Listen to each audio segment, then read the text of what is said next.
আসসালামু আলাইকুম।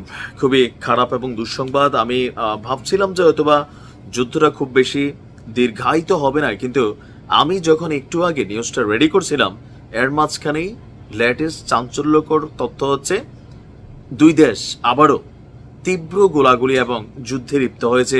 আর বরাবরের মতন কোন কোন জায়গাগুলোতে এই ঘটনাগুলো ঘটছে আসুন দেখি।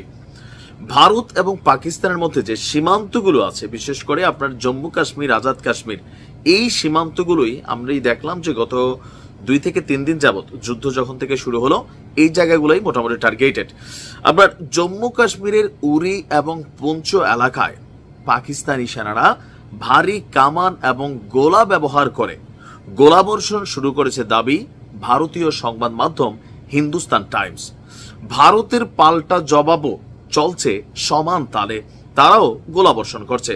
এখন কেন বরাবরই পাকিস্তানের হামলার ব্যাপারে, যে আমাদের আগে পাকিস্তান হামলা করে, এই প্রশংসাটা ভারত করছে, এটার ভিন্ন ব্যাখ্যা আছে, সেটা পরে বলছি।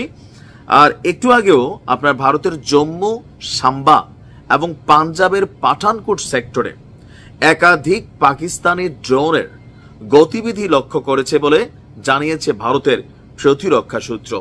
ভারতীয় সশস্ত্র বাহিনী বলছে তারা সফলভাবে ড্রোন এবং ক্ষেপণাস্ত্র হামলা প্রতিহত করেছে। সাম্বা জেলায় বিস্ফোরণের শব্দ শোনার পর ভারতের আকাশ প্রতিরক্ষা ব্যবস্থা সক্রিয় হয়ে ওঠে। এরই মধ্যে আখনুরে সম্পূর্ণ ব্ল্যাক আউট জারি করা হয়েছে। নিরাপত্তা পরিস্থিতির অবনতি ও সম্ভাব্য আক্রমণ প্রতিহতের লক্ষ্যে সীমান্তবর্তী এলাকায় কড়া নজরদারি, সতর্কতা অবলম্বন করা হচ্ছে। সীমান্তে উত্তেজনার প্রেক্ষাপটে ভারতের নিরাপত্তা আরো জোরদার করা হচ্ছে এবং যে কোনো অনুপ্রবেশ ঠেকাতে প্রস্তুত রয়েছে ভারতের সেনাবাহিনী। আপনারা ছবির মধ্যে একটা দৃশ্য দেখেছেন, যে অন্ধকারাচ্ছন্ন দৃশ্য, এটা হচ্ছে ব্ল্যাক আউট করা। যুদ্ধের ঠিক 2-3 দিন আগে থেকে ভারতের একটা মহড়া শুরু ছিল, ইন্টারন্যাশনালি হয়। যেমন ধরুন পাকিস্তান টার্গেট করছে যে ভারতের এই জায়গাগুলোতে তারা এই ক্ষেপণাস্ত্র ছড়বে অথবা ড্রোন হামলা করবে। তো যখন এরকম বুঝে যায় তখন করা হয় কি, পুরো জায়গাকে রাতের বেলা বিশেষ করে অন্ধকার করে দেওয়া হয়, বিদ্যুৎ বন্ধ করে দেওয়া হয়। কেন? যেন আপনি যেই লক্ষ্যে এগিয়ে আসছেন ড্রোন অথবা ক্ষেপণাস্ত্র টার্গেট করে মারবেন, সেই জায়গাটা আপনি আর সহজে আইডেন্টিফাই করতে না পারেন। আর এতে শত্রুপক্ষ আপনার গতিবিধি বা আপনার অনেক কিছু সম্পর্কে তারা কোথাও না কোথাও হয়তো তথ্য পাবে না। অপরদিকে আপনি দেখবেন যে বরাবরই পাকিস্তানের প্রশংসা দিল্লির মুখে। বলে কোন প্রশংসা? মানে আমজনতা টু আমজনতা, যে আমাদের তারা পরে মারছে, তারা আগে মারছে, আমরা কিন্তু এটাতে খুশি, তাই না?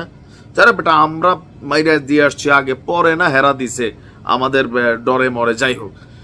কিন্তু কূটনৈতিক ভাবে, রাষ্ট্রীয় ভাবে আপনি দেখবেন যে ভারতের প্রতিবারের দাবি পাকিস্তানকে, ভাই আমি করছি না, ভারতকে তুমি করছো, ফুটেজও দিচ্ছে। আচ্ছা কেন এটা? না, এটা মেইন কারণটা হচ্ছে আন্তর্জাতিক মহলে এই যুদ্ধগুলো একটা জবাবদিহিতা আছে, বা পৃথিবী দেখছে যে আপনার এখানে আপনি কেমন রাষ্ট্র পরিচালনা করছেন, যুদ্ধবাজ রাষ্ট্র কিনা বা উস্কানিদাতা রাষ্ট্র কিনা। তো সেখানে ভারত প্রতিবারই বলছে যে তারা প্রথমে শুরু করতেছে পাকিস্তান, দ্বিতীয় ধাপে আমরা গিয়া বিভিন্ন জায়গায় এদের অভিযান চালাচ্ছি। যে ভারত অভিযান চালাচ্ছে প্রতিবারই কিন্তু বলছে তারা প্রতিরক্ষা অথবা প্রতিহত অথবা আত্মরক্ষা, এইটা তারা অধিকার আছে জাতিসংঘের সনদ অনুযায়ী। সো সেইটা তারা করছে। এই কারণেই না চাইলেও ভারত পাকিস্তানের এই জায়গাটায় এসে প্রশংসা করছে, যেটাতে ভারতের জনগণ একটু মন খারাপ করলেও পাকিস্তানে তারা খুশি, যে দেখো আমাদের সেনারা আগে গিয়ে গুলি করে দিচ্ছে। তবে আজকে সারা রাত কি কি ঘটে জানি না, পরিস্থিতি নাজুক হচ্ছে। একটু আশা ছিল জাতীয় নিরাপত্তা উপদেষ্টাগুলোর আলোচনার মধ্যে, এখন মনে হচ্ছে ওইটাও কাজে দিবে না। আল্লাহ হেফাজত করুক। ভালো থাকুন। আসসালামু আলাইকুম।